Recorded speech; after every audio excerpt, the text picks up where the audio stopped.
Hey legends, welcome to Fanfic Empire. Buckle up for today's story. Harry collapsed bleeding at Gringotts Gates age 2 and director's scan revealed Dumbledore sold 14 lordships. A like and subscribe goes a long way. Now let's jump in. Chapter 1, The Weight of a Copper Nut. The marble steps of Gringotts Bank were cold, even in August. This was not an architectural oversight. The stone had been quarried from a Scottish mountain whose name translated in Old Gobbledegook as the place where warm things do not persist. It had been chosen deliberately in 1474 by a director whose name was now recorded only in the bank's internal succession rolls, and whose philosophy of client management was considered, by modern goblin standards, to be slightly excessive but not without foundational merit. The child arrived at 6:43 in the morning. He did not knock. He did not present himself at the visitor's entrance on the eastern flank as 3 separate signs instructed in 5 languages. He came up the central staircase on his hands and knees, and by the time the door sentries noticed him, the blood trail across the white marble was nearly 4 meters long. The sentries were named Balg and Krecher. 11 years at those doors, between them approximately 14,000 clients in varying states of distress, inebriation, financial desperation, and magical injury. Neither of them had ever seen a toddler. Balg looked at Krecher. Krecher looked at the child. The child collapsed. He went down the way a building goes down when it has quietly decided to stop being vertical, a long progressive failure of every load-bearing system, ending with his cheek against the 3rd step from the top and one small fist still closed around nothing at all. He was wearing clothing that did not fit him, a shirt that might have belonged to someone 4 times his size, no shoes. His left arm was at an angle that Balg, who had 3 centuries of experience with goblin combat injuries, placed immediately and without ambiguity into the category of medical before all other considerations. Krecher sent the internal signal flare. Then both sentries looked at each other, and there was a pause of perhaps 2 seconds in which the full institutional weight of Gringotts Bank pressed down on that moment, and then Balg moved. He knelt on the step beside the child and pressed 2 fingers to the pulse point at the small throat. "Alive," he said. "Obviously," Krecher said, already opening the entrance doors. "Use the protocol cloth, don't touch him directly." "I know the procedure. You were standing there like you'd never. I know the procedure." The child was carried inside Gringotts Bank at 6:44 in the morning, wrapped in a square of goblin-woven protocol cloth that served 2 functions: preventing contamination of the bank's ritual spaces and, more relevantly, as it would turn out, reading the carried individual's magical signature upon contact. The second function was considered a formality. In 11 years of door sentry work, Balg had used the protocol cloth 43 times for genuine medical emergencies. 31 had been witches and wizards who were account holders in good standing. 9 had been individuals with no Gringotts account at all. 3 had been mildly interesting inheritance complications resolved within the week. None of them had ever produced what the cloth produced now. The authentication ward along the entrance corridor registered the signature at full bloodline resolution. The resolution indicator, a strip of spellwork embedded in the corridor ceiling that glowed faint blue for partial matches and deepened toward amber for full ones, turned, for the first time in recorded branch history, the color of cooling metal just before it becomes red. A color the spellwork had never been asked to display before. It had been designed to display it. It had simply never needed to. The corridor lights flickered once. Balg did not notice. He was managing the weight of the child against his shoulder and watching the splinted arm. Krecher did not notice either. He was already at the internal communication system, composing his report to the morning duty manager. The ward noticed. That was what wards were for. Ragnok was reviewing the Greengrass inheritance adjustment when the copper token arrived on his desk. It was a routine quarterly matter, a minor portfolio rebalancing, one aggressively optimistic appraisal of some Yorkshire land that his junior staff had flagged with the hesitancy of people who suspected the appraisal was wrong, but did not want to be the ones to put it in writing. He had been about to put it in writing for them. He had his quill in hand. The token landed on the Greengrass file with a sound like a single coin dropped on stone. He set the quill down. He picked up the token. Copper, slightly warm, the Gringotts seal on one face and on the other the number 1, which was the internal code for directors' immediate attention required, used on average twice per year and almost never for anything that was actually immediate. Below the number in letters requiring magnification, bloodline protocol, heir presented, identity unconfirmed, medical priority, he held the token. The warmth was not residual heat from the authentication press.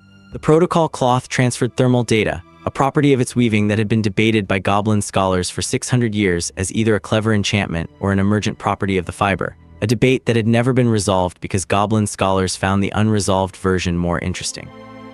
The warmth in the token was the warmth of whoever had triggered it, a reading of their physical state at the moment of contact.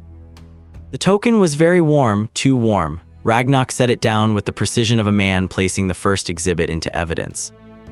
He stood, straightened his coat, charcoal gray, impeccably fitted, worn to every significant professional event of his adult life, and opened his office door. His assistant looked up. Griffook had been in the position for 3 months and was going to be either exceptional or a catastrophe. Ragnok had not yet gathered sufficient data to determine which. The medical suite, Ragnok said, now, and the director's scan kit. Griffook opened his mouth. The full kit, Ragnok said, sublevel 3, authentication seals intact. Not the standard intake version, the treaty version in the goblin iron case with the directorial succession seal. Griffook's mouth closed. He rose. He went. Ragnok walked down the corridor, past the long director's gallery, whose painted subjects watched him with the attentive stillness of individuals who had once stood where he was standing and who understood from their position behind the canvas exactly what a copper token-coded medical priority meant when combined with the words bloodline protocol and the information that the identity was unconfirmed. It meant the protocol cloth had not been able to locate the heir in the standard registry. It meant the heir existed in the bank's bloodline system definitively at full resolution, but had never been formally registered. In Gringotts' 700-year history, that had happened 4 times. 3 of those 4 times, the circumstances had been significant. The medical suite occupied the ground floor behind the foreign currency exchange, a location chosen in 1692 for reasons now lost to institutional memory, with the practical consequence that it was the warmest room in the building due to its proximity to the heating system. The goblins who staffed it were called healers, the word the wider magical world used. Internally, they were classified under the Department of Client Asset Preservation. The distinction was one of framing, and framing, Ragnok had learned over 140 years, was everything. He heard the child before he reached the door, not crying, nothing as legible as that. A thin, irregular sound, the sound of breathing that was doing more work than breathing should, catching on something in the chest, releasing unevenly. Ragnok had last heard a sound like that in 1743 during a goblin border conflict, and he had spent considerable effort in the decades since ensuring that he did not need to hear it again. He pushed open the door. The child was on the examination table. The healer, Filigree, was working at his left arm with a goblin-crafted splinting kit, her movements economical and precise and very fast. She was 19 years in this room. She had the manner of total competence that Ragnok found more reassuring than any quality of warmth or bedside manner, because warmth was personal and competence was structural and structure was what held. His left arm was fractured at the radius. That was visible. 3 ribs were deformed on the right side, and that was visible too, in the way the child held himself, the particular involuntary accommodation of a body that has learned to protect its own broken places. The child was conscious. He was looking at the ceiling. His eyes were open and very green and absolutely, entirely elsewhere, in the way that eyes are elsewhere when the person behind them has gone somewhere that the current location cannot reach. "Report," Ragnok said. Filigree did not look up. Left radius fractured, 3 fractured ribs right side. The ribs are healing at different rates. The oldest fracture is approximately 6 weeks. The newest is 3 days. She moved the diagnostic instrument, an oversized compass, to the uninitiated, to anyone who had seen one used, something considerably less innocuous: malnutrition. Moderate to significant, consistent with irregular food access over an extended period. Suppression markers. Ragnok stopped walking. "Say that again," he said. "Magical suppression markers." Filigree completed the splint and straightened. She looked at Ragnok directly, which she did not always do, and when she did it meant the information she was conveying required the full weight of eye contact. Not an external hex, not targeted. The signature reads as environmental. Something in his living space has been actively dampening his magical output chronically for a sustained period. She paused 1 beat. Which makes what happened on the steps significant. He discharged through it. He discharged through it at full bloodline signature resolution. "I've never seen a suppression field designed to survive that kind of output." She looked at the child. He had transferred his gaze from the ceiling to the wall, the same quality of absence in both directions. Whatever broke him through: physical extremity, proximity to this building, the combination, it exceeded the field's tolerance. He simply exceeded its parameters, Ragnok said. Yes. He crossed to the examination table. He stood at a distance that was professionally appropriate, close enough to assess, far enough to give the child the spatial information that no immediate physical contact was intended. The child's gaze moved from the wall to Ragnok. The green eyes were fully present all at once. The absence was gone or stored or set aside. Whatever mechanism the child used to survive in the elsewhere had been paused, and what was looking at Ragnok now was someone very young who was doing the same calculation that Ragnok was doing, which was assess the new element in the environment, determine its intentions, determine the appropriate response. Ragnok held very still. The child held very still. Then the child put his right hand, the uninjured one, the one with full motor function, flat on the surface of the examination table. The shimmer came from the contact point outward, thin and electric, the color of heat through a prism. It reached the edges of the table. It hit the metal frame. Every diagnostic instrument in the room sounded a single clear harmonic note, one after another in less than a second, and then went silent. The silence afterward was the specific quality of silence that follows a bell, not empty, but ringing. The protocol cloth, Ragnok said. What did it return? Filigree handed him the strip of parchment. Ragnok read it. He read it a second time with the same expression he had worn through the first reading, which was no expression at all, because he had learned over 140 years that the face was a communication device and he controlled it accordingly. He read it a third time. The confidence rating at the top of the signature column was 100%. In 38 years as account manager, Ragnok had seen it hit 99 on 2 occasions, once for a goblin succession dispute in Edinburgh. Once for the Knott estate audit of 1973. Both times he had noted the 99 as the kind of data point that warranted additional caution. 100% was a number the column had been built to display and had, as far as Ragnok's institutional knowledge extended, never displayed before today. Potter Harrison James, primary heir, House Potter. Account holder since birth, confidence 100%. Below that, the inheritance flags. There were columns for active lordships, frozen lordships, and contested claims. The active column was brief. The frozen column continued down the page. Lordship PVRELL, status, frozen, primary heir unregistered. Custodian of record, Dumbledore ALBUS PRCIVAL WLFRIC BRIN. Lordship, Gryffindor, status, frozen, primary heir unregistered. Custodian of record, Dumbledore ALBUS PRCIVAL WLFRIC BRIN. Lordship, Slytherin, status, frozen. Primary heir unregistered, collateral inheritance line, branch designation pending. Custodian of record, Dumbledore ALBUS PRCIVAL WLFRIC BRIN. Lordship, Black Cadet, status, frozen, primary heir unregistered. Custodian of record, Dumbledore ALBUS PRCIVAL WLFRIC BRIN. Ragnok read to the end of the list. Then he set the parchment down on the examination table, 3 inches from the child's right hand, with the care of a man who had just recognized what kind of document he was holding and wanted to treat it accordingly. He counted 14 items in the frozen column, including the Potter Lordship, which was active, 13 frozen lordships, all bearing the same name in the custodian field. "Get me the director's scan kit," he said. "Get me senior clerk Brassknife from estate law. Send a runner to the ICW Treaty Records office in London, not an owl, a runner with a preliminary notification of a potential Article 14 proceeding." He picked up the parchment. "And pull the complete account history for Albus Percival Wulfric Brian Dumbledore, all transactions from October 1981 to present. Every associated nominee account at every branch, Edinburgh, Dublin, Hogsmeade, and here." Griffith had arrived during the diagnostic report, carrying the goblin iron case, and was now standing at the door with his quill already out, already writing. "Everything," he said. "Every copper nut," Ragnok said. The director's scan was not a spell. This distinction mattered in ways that the broader magical world, which categorized most things according to whether they required a wand, had never fully grasped. It was a legal procedure. It was codified in the International Magical Banking Treaty of 1693. Specifically Article 14, subsection 9, which bore the formal title Protocol for the Forensic Examination of Bloodline Estate Claims, where the primary heir has presented in extremis, and which had been drafted by a goblin legal scholar named Sharpthorne who had spent 40 years watching wizarding families weaponize their children's inheritance positions and had decided. with the cold purposefulness that characterized the most effective legislation, to do something definitive about it. The scan required 3 conditions: the physical presence of the heir, a director-level account manager, and the unbroken wax seals on the authentication case. The seals had last been broken in 1745 in Dublin under circumstances that Ragnok had read in the case file and found, unusually, for a man of his temperament, genuinely difficult to read past the second page.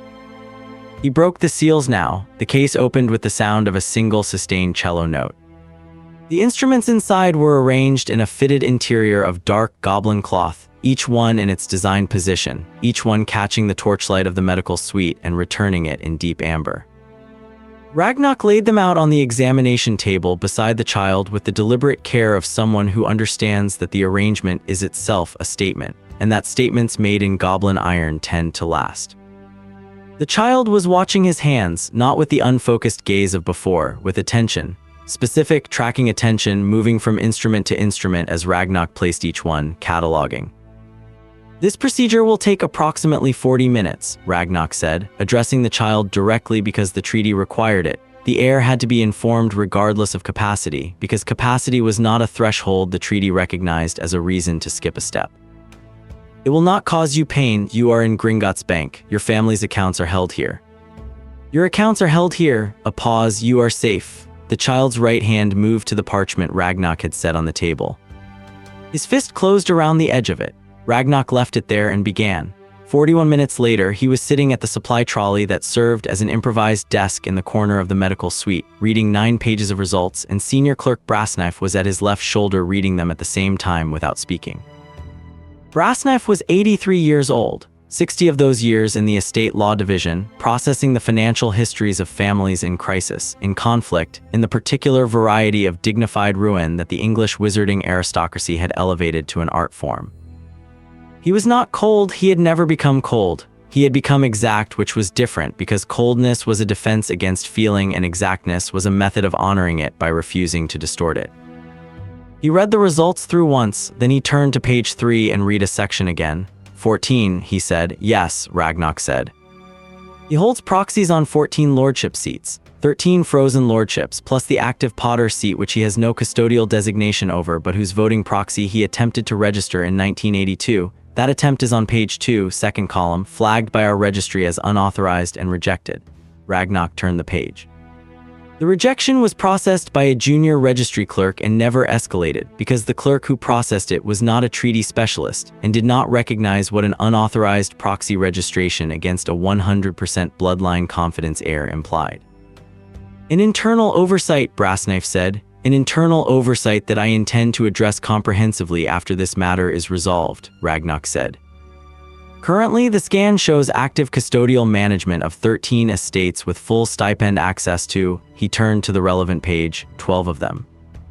12, Brassknife found the page. He found the November 1982 entry. He was quiet for 3 seconds, which for Brassknife was the equivalent of a sharp intake of breath. "The McKinnon estate was added after the primary account holders were killed," Ragnok said. "Fabian and Gideon Pruett killed October 1981. Marlena McKinnon the elder and Edgar Bones, also October 1981. He did not recite this as a list of deaths. He recited it the way the bank's records contained it, which was as a sequence of account status changes. The heir for each of those estates is a minor. In each case, the emergency wartime powers legislation was cited as the authority for custodial designation. "The sunset clause," Brassknife said. "August 1983, Ragnok confirmed. The committee that was required to formally review and rescind the legislation was chaired by the individual who is currently named as custodian of record across all 13 frozen estates." Brassknife set down the file. He picked it up again. "The committee met 3 times, no quorum on any occasion." Ragnok opened the page of his preliminary legal analysis, which he had been drafting in compressed notes since the 41st minute of the scan. "The scheduling records are in the ministry archive and cross-reference against 3 of those meetings being scheduled on dates when at least 4 committee members were confirmed absent due to prior obligations that Dumbledore, as chief warlock, had authority to reschedule." He looked at the note. He had written the relevant fact down and then looked at it and then not added any annotation to it because the fact did not need one. "He did not reschedule them." The room was quiet. The medical suite was always quiet between the morning admission intake and the midday check round because the bank's clients, whatever their other qualities, tended not to incur medical emergencies at mid-morning. The quiet now had a particular density. The legislation expired by operation of law, Brassknife said. The statutory sunset is not ambiguous. No, his custodial authority expired in August 1983. Yes, he continued to operate under it, for Brassknife did arithmetic that required no actual calculation because the number was obvious, 13 years. And to draw stipend, Ragnok said, across 12 estates. The aggregate total since 1981, he turned to page 7, is on the right. The quarterly figures are on the left, the annual totals are at the bottom. Brassknife looked at the bottom of page 7. He looked at it for a time, then he said, "That's not management income, that's a salary." "It's substantially more than a salary," Ragnok said. Page 8 covers the proxy votes. 47 Wisengamot votes between 1983 and present, in which the outcome was determined by his margin of control through proxy. The legislation those votes produced is listed by date and subject. I'll note that page 8 is where the criminal exposure becomes complex. Brassknife turned to page 8 without prompting. He read the list in the same unbroken, unhurried way he read all difficult documents, which was straight through without pausing, because pausing implied that a particular item was worse than the others and implying that required a judgment about degree that he preferred to reserve until he had the full picture. He reached the bottom of the list, he closed the file. He controlled approximately 40% of the chamber, he said, through that period. 42 at the peak, Ragnok said, between 1986 and 1990. His own seat plus the 13 proxies plus the 6 members who voted in consistent alignment with his position on matters of significance. He did not say what 42% of a legislative chamber meant, because Brassknife knew, because anyone who understood the basic mechanics of parliamentary procedure knew, and saying it was unnecessary.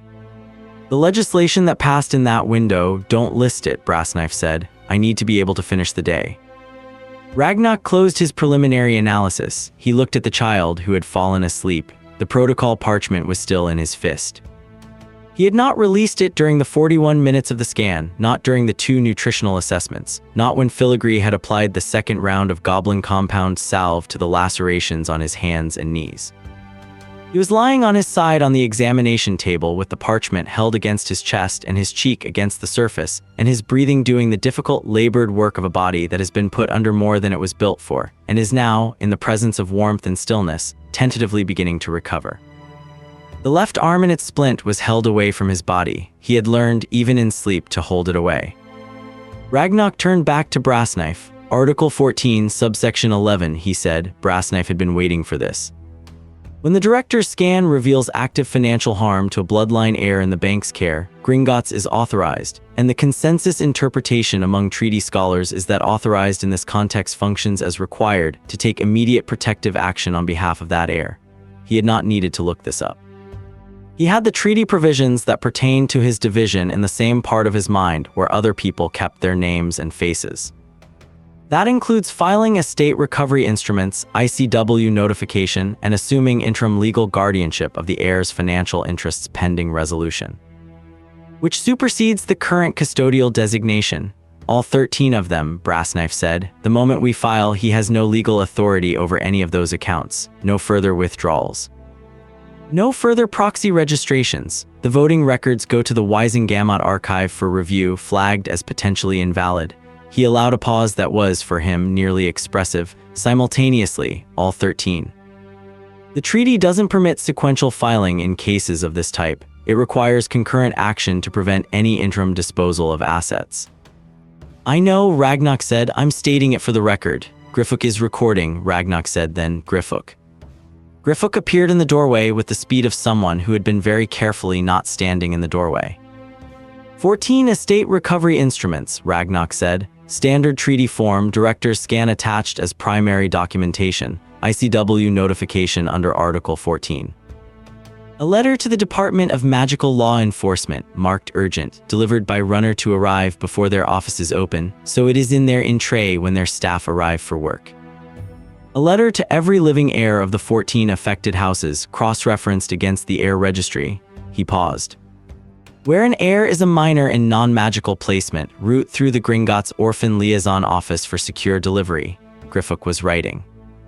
One more, Ragnok said, a letter to Albus Percival Wulfric Brian Dumbledore, not his Hogwarts office. His personal correspondence account at the Hogsmeade branch, which requires his direct signature to access. He considered the wording for exactly 2 seconds. Text of the letter, account matter requiring your immediate attention, nothing further. Griffook looked up. That's all.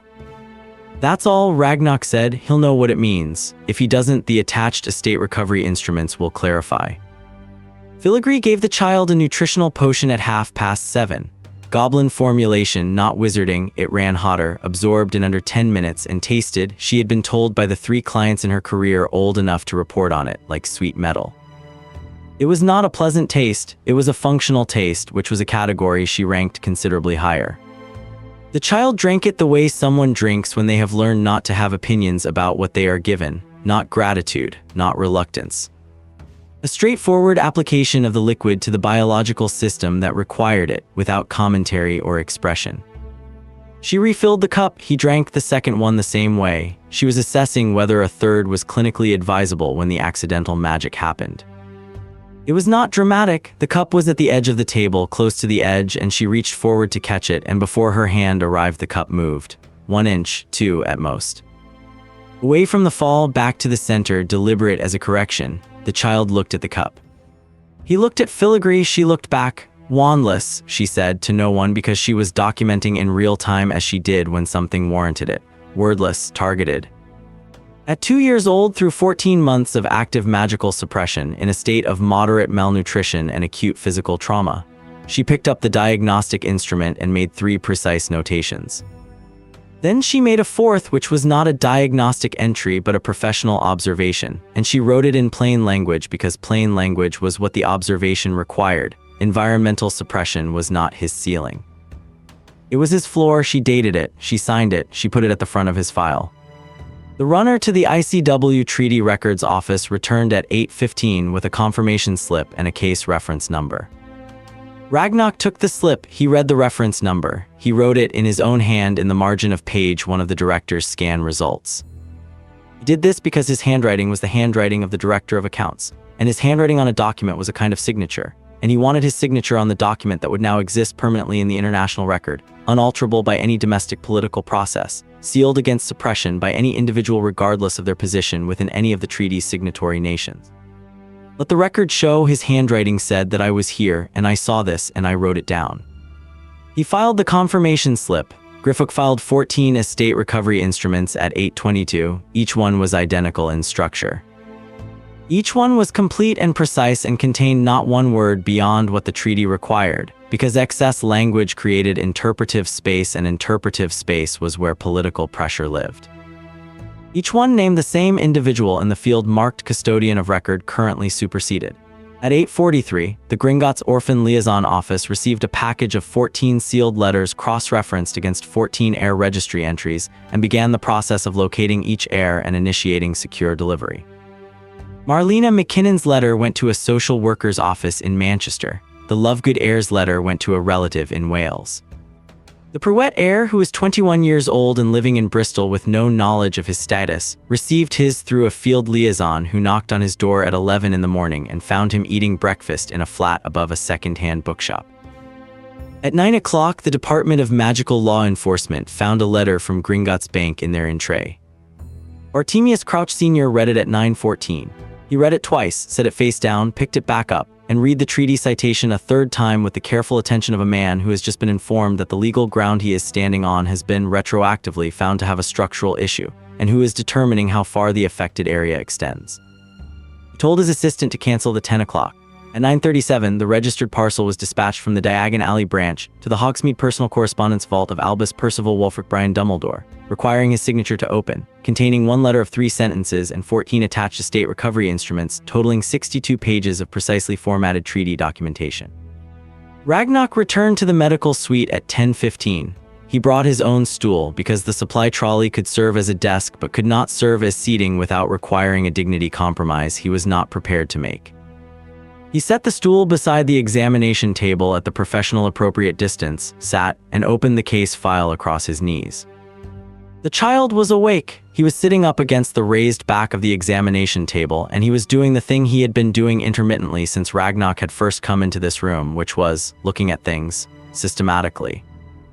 Moving his attention from object to object with the patient thoroughness of someone conducting an inventory of an unfamiliar space. The torches, the cabinet handles, the seams in the goblin stone floor, the instruments on the side table, the case file in Ragnok's hands. There was no anxiety in the attention. That was the specific detail that Ragnok had been noting since his arrival. Not curiosity, not fear. Something more structural than either, an assessment process with no evident urgency, as though the information being gathered was going somewhere internal and being organized there and would be referenced later. And there was no deadline on this because there was nothing pressing that the information was urgently needed for. A child who had learned that waiting was the primary condition of his existence and had made peace with it. Ragnok set the case file on the supply trolley. He placed the director's scan results on top. Above those, the ICW confirmation. Beside the stack, the copies of the 14 filed estate recovery instruments. The arrangement was, he recognized, completely meaningless to a 2-year-old. He placed it there anyway, because the treaty required that the heir be kept informed, and because the heir being kept informed was a principle that he was going to hold to regardless of the heir's capacity to parse the documentation, because the moment that principle was treated as conditional was the moment it stopped being a principle. "You own a great many things," he said, "which were taken from you." The child looked at him. The green eyes were present in the way they had been present before, fully, immediately, without the adjustment period that most individuals required when addressed unexpectedly. "We are in the process of returning them," Ragnok said. "It will take time. There are individuals who will want it not to happen. Those individuals will be given the opportunity to explain themselves within the bounds of the relevant treaty provisions." Picked up the top document from the stack, the Peveril Estate Recovery Instrument, which covered the oldest of the frozen lordships and which had been drawing 800 galleons per quarter in custodial stipends since October 1981, which was a figure he had calculated on page 7 of the scan results and had then gone back and recalculated because the first total seemed, even to him, difficult to accept without verification. Both calculations had produced the same number. They won't enjoy that opportunity. The child's right hand moved from the examination table. It came to rest on the stack of documents, flat, the way it had rested on the examination table before. The same charge built from the contact point, the thin electric shimmer propagating outward through the pages. Every document in the stack vibrated once together, a single harmonic resonance like a chord struck on an instrument tuned specifically for this. Ragnok felt the charge when it reached him, warmth, brief and clear, like standing for 2 seconds in direct sunlight through a window. 3 floors up in the main hall, 6 of the overhead chandeliers flickered simultaneously. No client reported it. The flicker lasted less than a second. The hall returned to its normal, magnificent illumination. 14 floors below the main hall, behind 9 doors and 2 warding systems that had not been triggered in 11 years in the Potter family vault, every document on every shelf shifted a quarter inch to the left in the same moment, then shifted back. In the estate records vault adjacent to it, the Peveril file, sealed, dusty, carrying the 1981 custodial designation stamp across its cover in faded blue ink, fell off its shelf. It landed on the vault floor face down. No one was there to observe this. The vault's security log recorded it as document displacement, cause undetermined, no authorized personnel present. Ragnok did not know about the vault displacement. He would not read the security log until the following morning. When he read it, he would make a note in the case file that the displacement had occurred at 10:23, which was the same minute in which the charge had propagated from the stack of documents, and he would file the note without annotation, because the note did not require one. He looked at the child's hand on the documents. He looked at the child. "Yes," he said quietly, "quite." He picked up his quill. He opened to the section of the case file that was headed Formal Notice, Treaty Article 14, Subsection 10, Mandatory Appearance, which required the named custodian of record to present himself at the bank within 72 hours of receipt to account for the full history of his management of the affected estates, and he began to write. The notice was 3 paragraphs. It contained no accusations, no rhetorical gestures, no language designed to provoke or to signal. It stated what the scan had found. It stated what instruments had been filed. It stated what the recipient was required to do and by what date. Third paragraph cited Article 14, subsection 14, which was the criminal referral provision, and cited it by number only without elaboration, because anyone who had reason to understand what that subsection contained already understood it, and elaborating for the benefit of someone who did not already understand it was not a service Ragnok was here to provide. He signed it. He pressed the director's seal into the wax. He handed it to Griffith, who was standing at the door. "With the registered parcel," he said, "Hogsmeade branch, today." Griffith took the notice and left without speaking, which Ragnok noted as evidence that the 3 months were trending toward the exceptional end of the spectrum rather than the catastrophic. Outside the high windows of Gringotts Bank, Diagon Alley filled with its ordinary morning. Witches and wizards conducting business, exchanging money, carrying packages, arguing mildly about parking near the apothecary. Children in summer clothes trailing behind parents who were trying to get the school list done before August ended. An ordinary Tuesday in a street that had no idea what had just been set in motion 1 floor below the marble counters where it conducted its business. Inside, in a medical suite behind the foreign currency exchange, the healer Filigree was preparing a second nutritional assessment. Junior records clerk was completing the heir registry update for Harrison James Potter, primary account holder Lord Potter, which involved changing his status from unregistered, location unknown to registered, Gringotts medical care account active, which was a procedural update that took 4 minutes, and which was in a different sense entirely the first official administrative recognition that this child existed as who he was in 11 months. The registered parcel left the Diagon Alley branch by Goblin courier at 11 o'clock, destination Hogsmeade. It arrived at 11:17 and was placed in the personal correspondence vault of Albus Percival Wulfric Brian Dumbledore, available for collection upon his personal appearance and signature. Inside it, a letter of 3 sentences and 62 pages of treaty documentation and 1 notice of mandatory appearance signed by the director of Gringotts, with a wax seal that, in the lexicon of goblin institutional communication, meant something more precise than an English word had been coined to express, something in the range of, "This is not a negotiation, it is an appointment." In the medical suite, the child had fallen back towards sleep. The nutritional potion was working.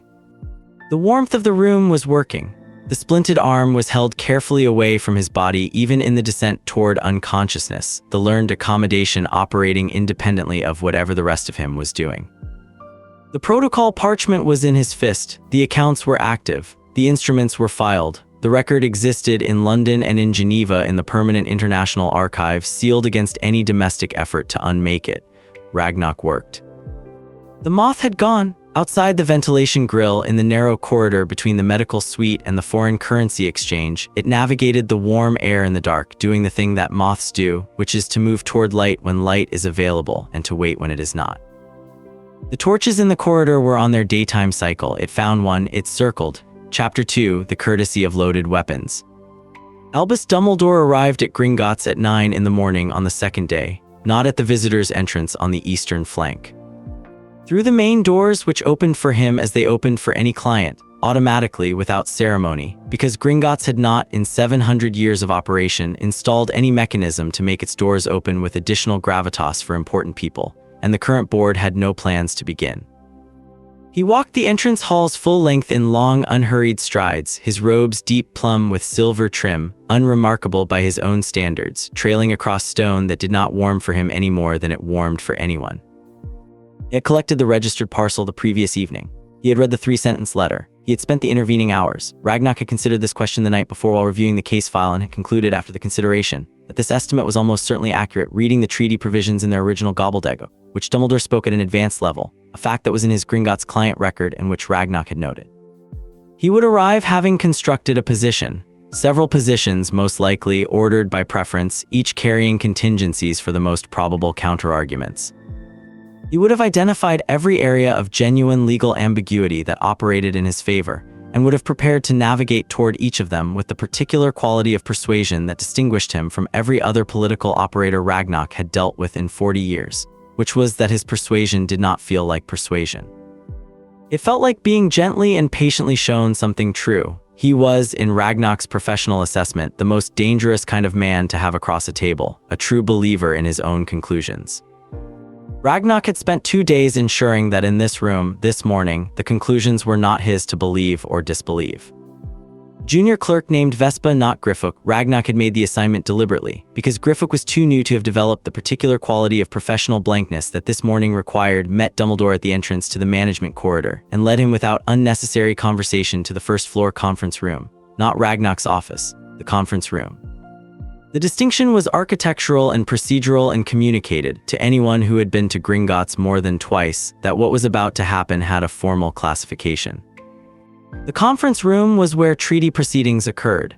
Its walls carried framed copies of every ratification of the 1693 treaty, in every language of every signatory nation, 42 frames running the upper third of all 4 walls. Its table was goblin iron covered in pale spell-resistant stone, long and rectangular and designed in the original specifications with the deliberate intention of placing the parties at a distance that precluded the kind of inadvertent physical warmth that could soften the tone of a proceeding that was not supposed to have a soft tone. 6 chairs, no windows. The decision not to include windows had been made in 1692 by the same director who chose the warm room location of the medical suite, which suggested a man of strong opinions about what different rooms in an institution should and should not be allowed to do to the people inside them. Dumbledore chose the chair nearest the door. Ragnok noted this before he entered. He had positioned himself where the broadest view of the room was available, where the exits were visible, where the spatial information of the whole space could be gathered without turning, not anxiety, architecture. The instincts of a man who had spent a very long time in rooms where the configuration of the space was relevant to his survival. Ragnok entered with Brassknife at his left and Griffook at the secondary desk behind them both, quill already prepared. He sat at the head of the table, between Ragnok and Dumbledore, the case file. On top of it, page 1 of the director's scan results, case reference number written in the margin in Ragnok's hand. Dumbledore's eyes went to the reference number, then to the dates, then to the name printed at the top of the signature column, which he could read from where he sat. He read it in silence. "Mr. Dumbledore," Ragnok said, "thank you for coming. I'll ask Clerk Griffook to confirm for the treaty record that you received the registered notice, collected it personally from your correspondence vault, and provided your signature freely and without duress." Confirmed, the word came out at its full register, the warm, harmonic depth that was Dumbledore's default, and Ragnok noted it because it meant that the opening posture was composed. "I received it yesterday evening," Griffook wrote the confirmation.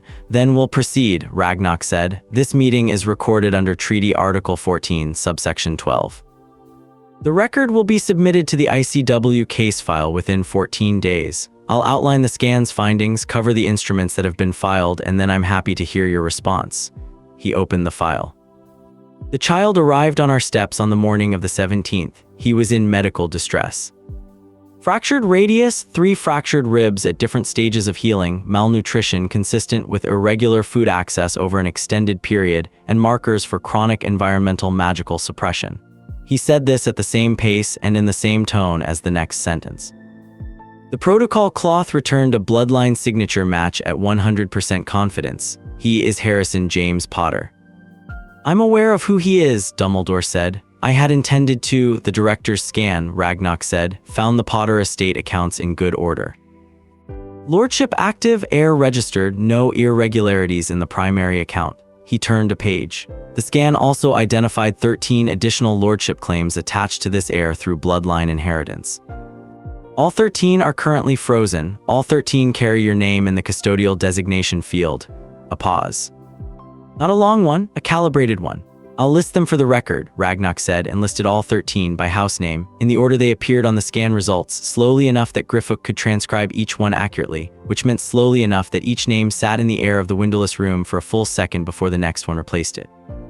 He finished with McKinnon, which was last on the scan's alphabetical ordering and which had been added to Dumbledore's custodial portfolio in November 1982, 13 months after the primary account holders died. The room held the list. "The emergency wartime powers legislation," Dumbledore said, and his voice had adjusted, still full, still controlled, but the harmonic warmth had been reduced by precisely the amount required to signal that he was operating in his legal register rather than his public one. Section 12B granted temporary custodial authority over noble estate accounts where adult account holders were deceased and minor heirs were unable to manage the estate interest. The political situation in late 1981, the Sunset Clause, Ragnok said. August 1983, the review committee was chaired by you, 3 meetings. No quorum on any occasion. The scheduling difficulties that led to those quorum failures affected a committee you had authority as chief warlock to reschedule. Ragnok had the Ministry Archive cross-reference on page 4 and placed his finger on the relevant line without looking away from Dumbledore. You did not reschedule. There were competing priorities in that period that are not relevant to the statutory timeline, Ragnok said. The legislation expired by operation of law in August 1983. Your custodial authority expired with it. He closed the page. What is relevant to this proceeding is that you continued to operate under it for 13 years. Dumbledore absorbed this. Not visibly, nothing moved in his face that was not supposed to move, but his next sentence took 2 seconds longer to arrive than the previous ones, and the 2 seconds were not preparation. They were revision. He had arrived at this table with a prepared argument about the Sunset Clause, and he was revising it in real time because the version he had prepared had assumed a degree of ambiguity in Ragnok's reading of the relevant law that was not present. The legislative intent, he said, of the Emergency Wartime Powers Act was the protection of minor heirs during a period of extraordinary instability. That intent did not expire in August 1983. The conditions that created the need for that protection were still present. I continue to act in the spirit of the legislation because the alternative, abandoning 14 minor heirs and their estates to a recovery system that had not yet rebuilt the capacity to handle such claims, was not, in my judgment, acceptable. Ragnok let the sentence finish. He let it sit for 3 full seconds in the recorded air of the conference room. In your judgment, he said, yes, the judgment of the man simultaneously drawing stipend from 11 of the 14 estates he was protecting. Ragnok turned to page 7. 12 by November 1982, silence. The word simultaneously had done its work. It was not an accusation. It was a preposition. It was the most effective preposition Ragnok had deployed in 40 years of treaty proceedings, because it required no interpretation and invited no argument, and simply described the geometry of the arrangement in language that could not be made to mean anything other than what it meant. Brassknife turned to page 3. He had bookmarked it. The stipend, Dumbledore began, 12 estates, Ragnok said. I want to be precise. Page 7 gives the quarterly figures. Page 7, column 2, gives the annual totals. The aggregate since October 1981 is at the bottom right. He slid the page across the table. Take a moment. Dumbledore looked at the bottom right of page 7. He did not take a moment. He did the arithmetic immediately, which told Ragnok something, which was that he had already done this arithmetic, which meant he had known the number before arriving, which meant he had come prepared to address it. The stipend amounts, he said, were used to fund operations that directly protected the wizarding community. The Order of the Phoenix, its members required support during the war years because ministry payment was impossible, and many had no other income. The funds were dispersed to protect the very families those estates represented. He paused, and in the pause something precise happened. He made the choice to make the next statement rather than withhold it. I can provide records. I would very much like those records, Ragnok said. Submit them to the ICW case file within 30 days. If the records demonstrate the stated purpose, the financial analysis changes. If they demonstrate that any portion was retained for other purposes, he placed his quill flat on the table, perpendicular to the edge, parallel to nothing else in the room. Article 14, subsection 14 provides the relevant consequences. Dumbledore's hands rested on the table, still, too deliberate to be natural stillness, not agitated enough to be visible restraint. Somewhere between those two things. Criminal referral, he said. Tier 1 breach, Brassknife said. It was the first time he had spoken, and his voice carried the particular quality of a man who has waited a long time to say a particular thing and is saying it without any of the satisfaction of that waiting, because the satisfaction would have required the situation to have been avoided.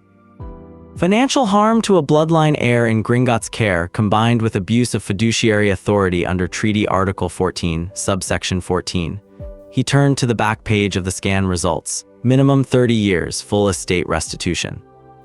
Disqualification from appointment to any public office under ICW jurisdiction.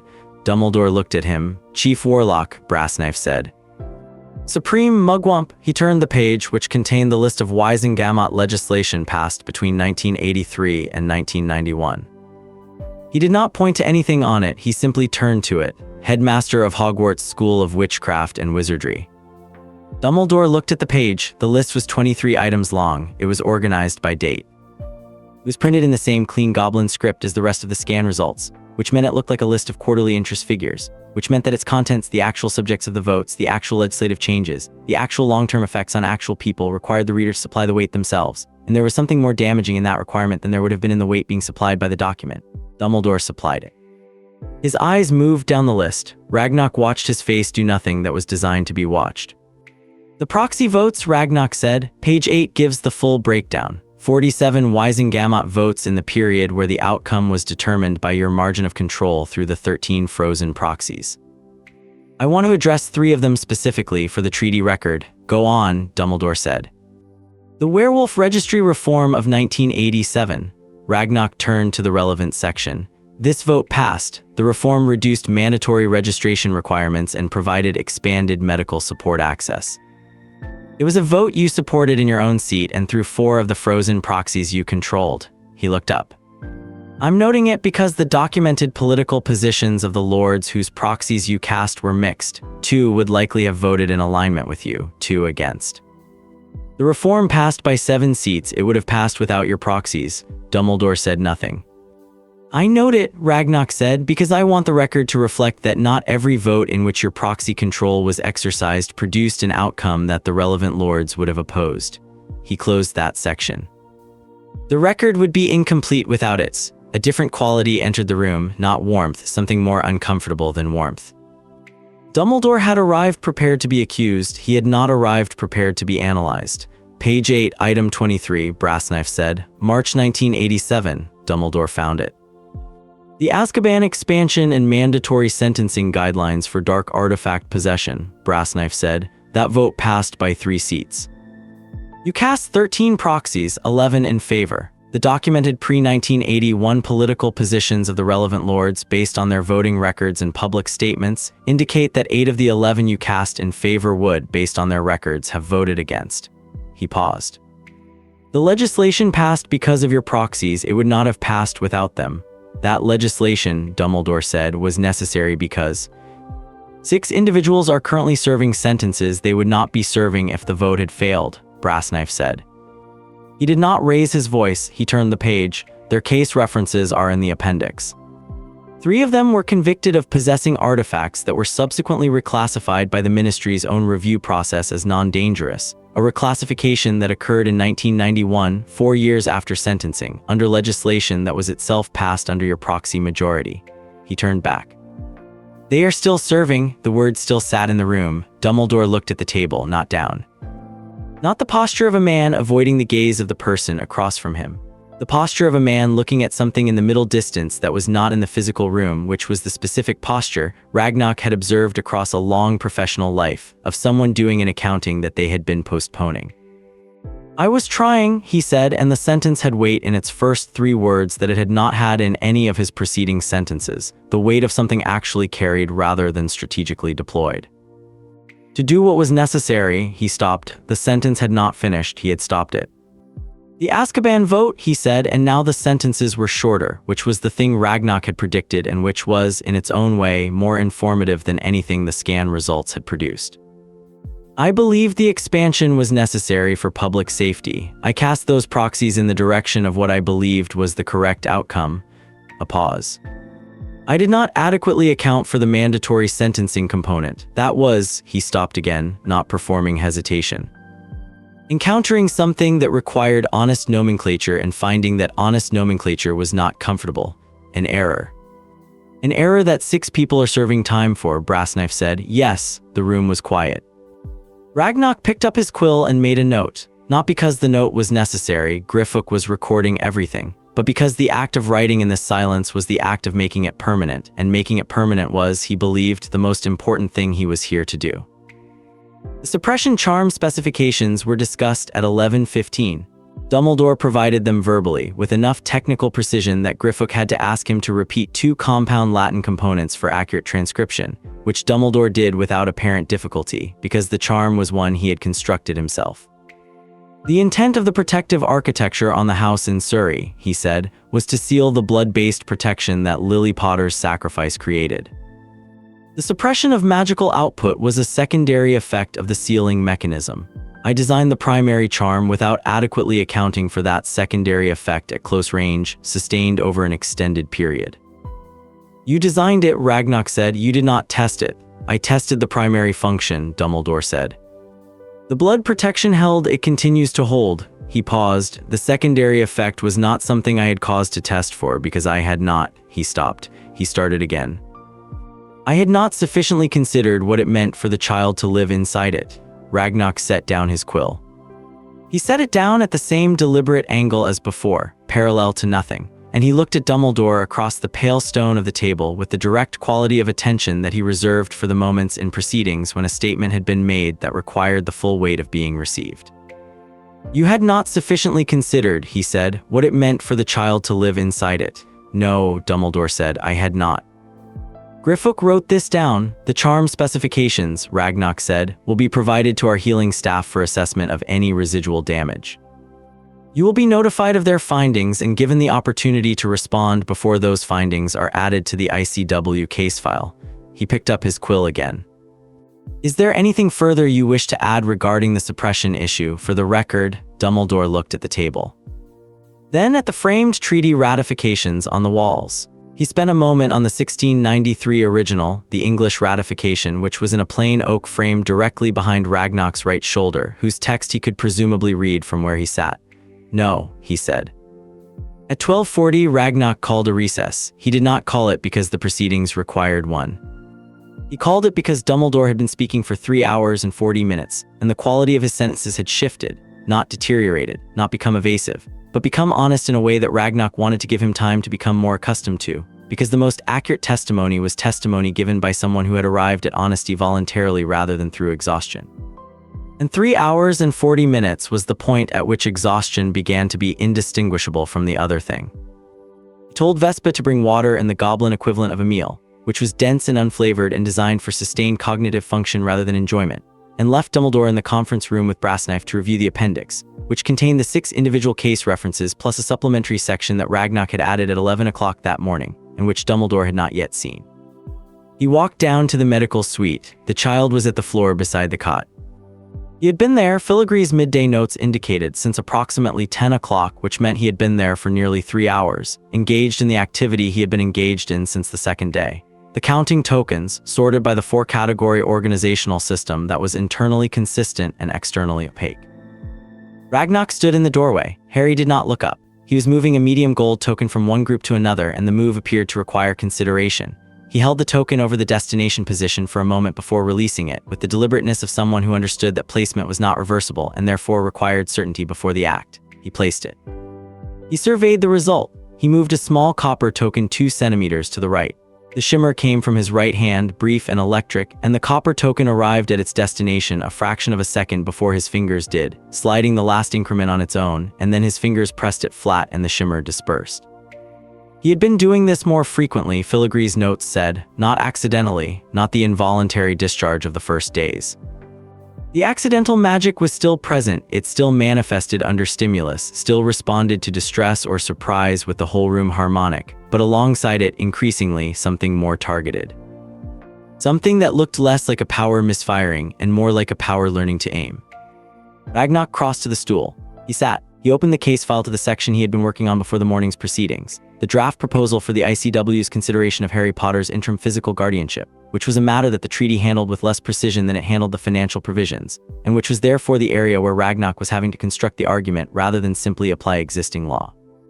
The child looked up. The meeting is going, Ragnok said, approximately as I expected, which is to say, with considerably less resistance than there might have been and somewhat more difficulty than the resistance would have been easier to navigate then.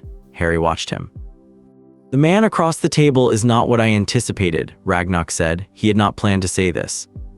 He said it because the conference room had been, for 3 hours and 40 minutes, a space in which he was the one controlling what was said and not said, and the medical suite was the only place where he was not doing that, and the release of that control, even in the form of a sentence said aloud to an uncomprehending 2-year-old, was functionally necessary. I anticipated resistance. I anticipated the full technical argument. I anticipated someone who would defend the structure he built with the same conviction that built it. He paused. What I found was someone who knows his arithmetic. Harry picked up the medium gold token. He turned it in his fingers. He made an error, Ragnok said, not the small kind. The kind that compounds, and the compounding was in the same direction, always toward outcomes he believed were correct, away from accounting for the cost of those outcomes to specific people. He looked at the child's hands. The cost to specific people is always the part that fails to make it into that kind of accounting. The abstractions absorb it, the greater good metabolizes it. He stopped. That is not a defense. I want to be clear that I am not offering it as a defense. The token in Harry's hand vibrated. Not the shimmer, something quieter. A single sustained resonance, the coin-on-stone frequency of the authentication case opening, except without the case, without any instrument, just the token and the child's hand, and the resonance moving outward from both in a ring that Ragnok felt at the base of his sternum like the lowest note of a piece of music he had not heard before. Harry set the token at the center of the arrangement. He looked at it. He looked at Ragnok. Yes, Ragnok said, I know. He returned to the conference room at 1:15. Dumbledore had read the supplementary section. It was visible in the quality of his attention when Ragnok entered, not sharper, because it had been sharp all morning, but oriented differently, as though the section had changed the angle from which he was considering the room. The supplementary section contained the preliminary guardianship proposal. Named Minerva McGonagall as the candidate Gringotts intended to recommend to the ICW, with the supporting documentation that Lily Potter's personal instructions file, lodged with the bank in September 1980, had specified McGonagall as Harry Potter's first designated magical educator, and had included a clause written in Lily Potter's own hand, stating that in the event of her death prior to her son's 3rd birthday, she requested that his primary non-family relationship be with someone who understood both the magical world he would need to enter and the academic capacity that she expected him to have. Dumbledore had read this. He had read Lily Potter's clause. His right hand, which had been entirely still all morning, was resting with its fingers slightly apart on the table, as though the hand had made a small adjustment that the rest of him had not authorized. The McGonagall proposal, he said. It goes to the ICW's Family Welfare Division, Ragnok said, for their assessment and approval. It does not require your input, and your objection, if you have one, is not within the scope of what you're authorized to object to under the current treaty proceedings. I don't have an objection, Dumbledore said. A pause. She would be good for him, he said. She is. He stopped the way he had stopped several times this morning, at the edge of sentences that had turned out to be more revealing than he intended when he started them. He finished this one. She is someone who would not make the same mistakes. We intend to ensure that, Ragnok said. He opened the case file to the resolution section. The voluntary resolution pathway had been drafted by Brassknife over 2 days, using the treaty provisions as a framework and filling the gaps with 60 years of a state law precedent. It was 14 pages long. It was, Brassknife had said when presenting it to Ragnok the previous afternoon, the most thorough resolution instrument he had ever prepared, which he said not with pride but with the flat assessment of a man reporting a fact about his own work. Ragnok slid it across the table. Dumbledore read it. He read it without pausing. He read all 14 pages in order without skipping or scanning, and Ragnok waited and Brassknife waited and Griffook's quill rested at an angle above the recording parchment, not quite touching it. Dumbledore reached the last page. He read the final paragraph. He set the document down and looked at it on the table for a moment. Full financial restitution, he said, reading the conditions back, not for clarification, for the record. Complete account of all disbursements. Formal resignation from all custodial designations. He turned a page. Submission to the ICW review of all Wisengamot votes cast under the disputed proxy authority. He turned another page. Disqualification from appointment to any guardianship, trusteeship, or custodial role for 25 years. He set the document flat. Criminal referral suspended pending compliance, reinstated upon breach of any condition. That is correct, Ragnok said. Dumbledore was quiet for nearly 30 seconds. Ragnok had been in enough proceedings to know the difference between 30 seconds of performance and 30 seconds of genuine deliberation. This was the second kind, the kind where a real decision was being made in real time and the making of it was not comfortable and the discomfort was not being managed away. The Wisengamot votes, he said. The review, it has the authority to repeal legislation. If it finds that the legislation passed under invalid proxy authority, the ICW can recommend repeal to the Wisengamot, Ragnok said. The Wisengamot retains ultimate legislative authority. The ICW review cannot repeal by itself, but its recommendation carries. Considerable weight, Dumbledore said. Yes. Another pause. The 6 individuals currently imprisoned under the Azkaban sentencing expansion. Their cases will be referred for individual review as part of the resolution process, Ragnok said. That is in the document, page 11. Dumbledore found page 11. He read it. I want to say something, he said, that I want in the record. Not as part of a legal position, as a statement of fact. Ragnok nodded to Gryffok, whose quill touched the parchment. The votes I cast, Dumbledore said, through the proxies, I cast them as I believed the lords in question would have wanted them cast, had they known what I knew about the political landscape at the time. I did not cast them cynically, I did not cast them for personal political advantage. He paused. I cast them as I would have cast my own vote. Which is to say, I cast 14 seats as though they were one seat, as though my judgment was sufficient for all of them. He looked at the resolution document. It was not. I am aware that it was not. I want the record to contain that awareness, Gryffok wrote. The room held the statement. Ragnok did not respond to it immediately because it did not require a legal response, and the treaty record was a legal document and responses within it were legal responses. What it required was something different, and a different room and different participants, and the recognition that this was not the context in which that response would ever occur. The record contains it, he said. Is there anything further before you indicate whether you intend to accept the resolution terms? A pause. No, Dumbledore said, nothing further. He picked up the quill that Ragnok had placed beside the document. He signed the resolution instrument on the designated line, which was the last line of the last page. Below the 14 conditions in the order, they would be required to be met, and above the statement that said in plain legal language that the signature constituted acceptance of all conditions and acknowledgement of all findings, and represented the voluntary and informed choice of the signatory made without duress. He set the quill down. He did not push the document back across the table. He left it where it was, which meant Ragnok had to reach forward to collect it, which was not a power move and was not, Ragnok thought, intended as one. It was the gesture of a man who had set something down and did not want to be the one to hand it over, because handing it over was an active verb, and setting it down was merely a cessation of holding, and there was a distinction between those two things that only mattered to the person making it. Ragnok collected the document. He passed it to Brassknife, who passed it to Gryffok, who numbered its pages, affixed the treaty authentication seal to the back cover, and placed it in the primary case file. The preliminary Wiesengamot hearing was held 11 days later on the 28th of August in the 14th floor chamber of the Ministry of Magic building, not a full session. Preliminary proceeding, chaired by Amelia Bones, who had declared in full before accepting the chair that the Bones estate appeared on page 3 of the director's scan results as one of the recovered accounts, which gave her a direct interest in the outcome, and that she was declaring it because the alternative to conflicted chair was a chair whose conflicts were undeclared, and she had spent enough years watching undeclared conflicts operate in this chamber to know which variety she preferred. Ragnok attended as the bank's treaty representative. Brassknife attended as the estate law delegate.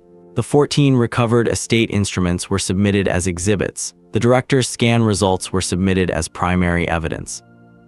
The signed resolution instrument was submitted with the notation that its submission did not constitute a conclusion of the ICW proceedings, but represented the signatory's acknowledgement of the treaty's findings.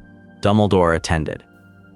Sat at the respondent's position, which was to the right of the chamber's central floor, and he did not have counsel beside him, which was his choice and which Ragnok noted because it was a choice that communicated something about how Dumbledore had decided to position himself in the record, not as a defendant fighting a charge but as an individual accounting for his decisions, which was a distinction with limited legal effect and considerable political effect, and it was, Ragnok recognized.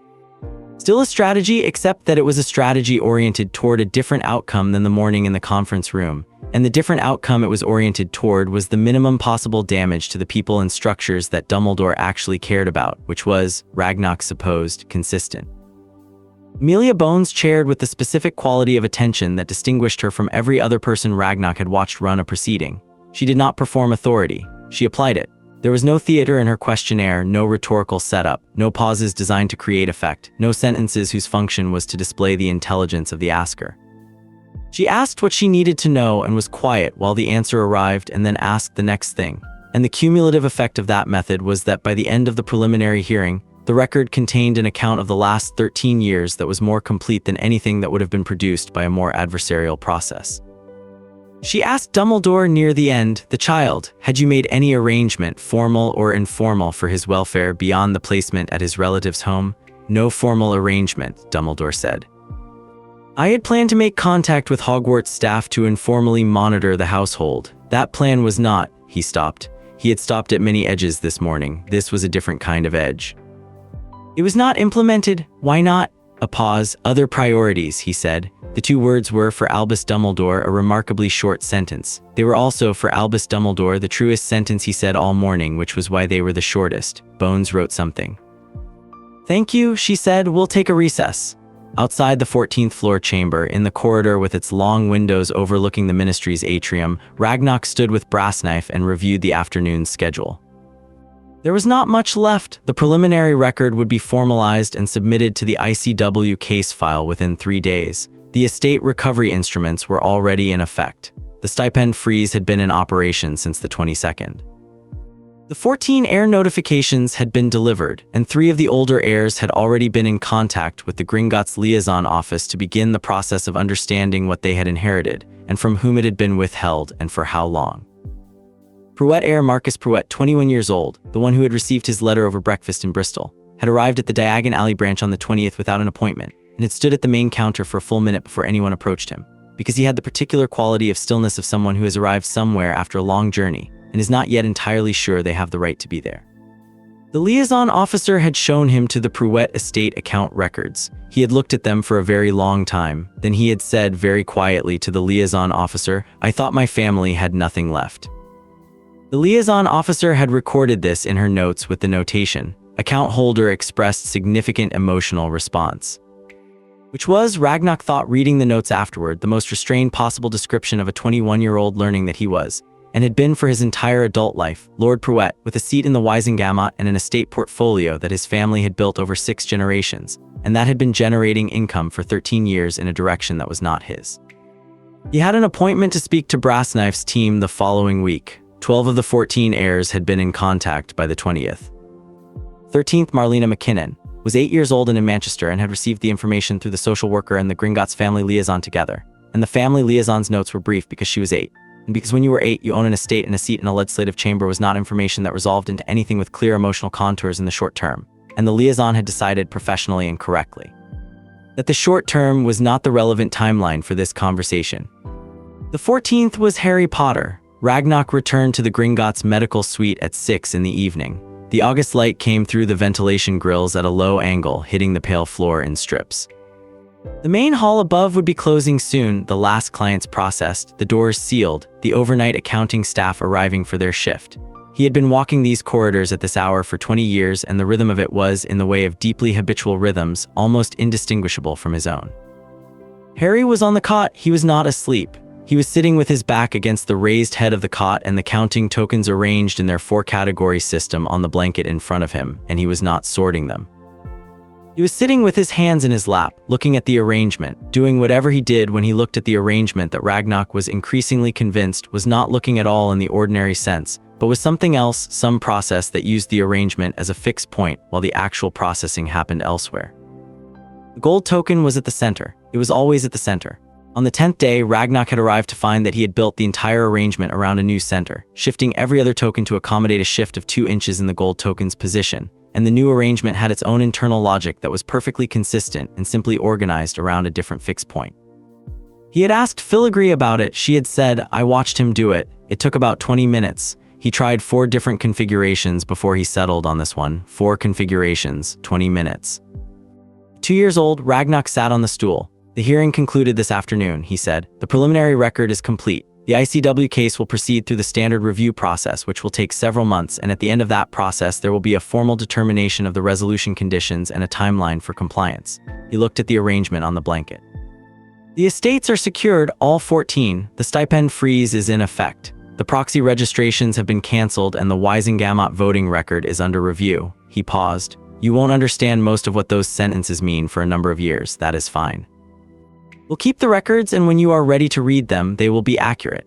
Harry's attention had moved from the arrangement to Ragnok with the same quality of shift as always. No transition, no gradual refocusing, just the full presence of those green eyes and the assessment process behind them. "Professor McGonagall," Ragnok said, "has been contacted. She is in Scotland and she is aware of the situation, and the ICW family welfare application is with their review board. She has a substantial documentation record with this bank. She is listed in your mother's personal instructions file, which your mother filed here in September 1980, which is the same month that you were born." He looked at the file in his hands, which was not the case file but the personal instructions file, which was considerably thinner and was written in a different hand. Not Ragnok's compressed legal script, not the clean transfer from the bank's authentication cloth, but the handwriting of a woman who had sat in this bank 14 months before her death and written down what she wanted for her child, as specifically as she could. With the particular urgency of someone who understood that the specific was what survived when the general did not. She wrote that she wanted you educated. She wrote that she wanted you to be around someone who understood what you were capable of. He turned a page. She wrote that she trusted Minerva McGonagall to know what to do when she herself could not. Harry looked at the file. His right hand came forward and rested on the blanket beside the arrangement, not on the arrangement itself, beside it, and the shimmer came and went without disturbing a single token. She was right to trust her, Ragnok said, for what it's worth from a professional assessment. He closed the file. Sat for a moment in the low light of the ventilation grill strips, in the quiet of the bank's transitional hour, and the only sound was the distant mechanical rhythm of the overnight accounting division preparing for its shift, the opening of ledgers, the testing of quills, a particular footstep pattern of a dozen goblins taking their positions at a dozen desks to spend the night in the careful, exact, irreplaceable work of making sure that the record was accurate. I want to tell you something, Ragnok said. That is not in any of the treaty documents, and that will not be in the ICW case file, and that Clerk Griffith is not here to record.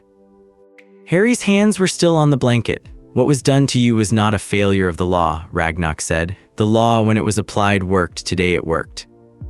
What was done to you was a failure of the people who were supposed to apply it, who instead applied themselves.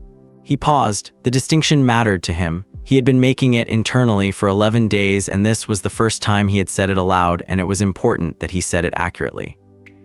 The law does not care that you are 2 years old. The law does not care that you could not tell us what had happened to you. The law reads the record and draws its conclusions. That is its function. He looked at the child. That is also its limit. Harry was looking at him with the full quality of that particular attention. The gold token at the center of the arrangement vibrated. Once clearly at the coin-on-stone frequency. Yes, Ragnok said. He stood. He returned the personal instructions file to the case shelf. He straightened the case file on the supply trolley, squared its edges, aligned the classification tag with the shelf edge, and then turned to survey the room. The cot with its proper bedding, the side cabinet with the instruments, the counting tokens in their arrangement on the blanket, the ventilation grill with the last of the August light coming through it at its flat evening angle. I will be here in the morning, he said, as I have been every morning. I will be here until the matter is resolved and until an adequate arrangement for your care has been confirmed and until I am satisfied that the arrangement is adequate. He said this not as a reassurance but as a statement of professional intent, because it was one. This bank has been keeping your family's accounts since 1243. We kept your grandfather's accounts. We kept your parents' accounts. We will keep yours. He moved to the door. That is not sentiment. That is a contractual obligation with a documented history. I find it more reliable than sentiment. He left. In the main hall above, the doors were sealed for the night. The overnight accounting staff opened their ledgers. First entry of the evening shift was, as it was every evening, confirmation of the day's closing balances across all active accounts. The accounts were many. The balances were recorded in precise order, smallest account number to largest, each one confirmed in the clear script of goblin accounting that had not changed its fundamental style in 300 years because it had been correct in 300 years ago, and the function of a script was to be read, not to be improved. At account number, a number with 17 digits assigned at birth, unchanged since the balance field read a figure that was, after the stipend freeze and the estate recovery and the 14 concurrent instruments, considerably larger than it had been 3 weeks ago. The account manager on the evening shift confirmed it, noted it, and moved to the next account. 3 floors below, Harry Potter lay on his cot. He was not asleep. He was on his back looking at the ceiling with the particular quality of nighttime wakefulness that was not restless, not searching for sleep, not avoiding something, simply present in the room in the way he was present in the room during the day, assessing it, cataloging it, doing the ongoing inventory of the space he occupied. The counting tokens were beside the cot on the floor where he had moved them from the blanket. The gold token was at the center of the arrangement. It was warm. Not from the heating system, not from his hand.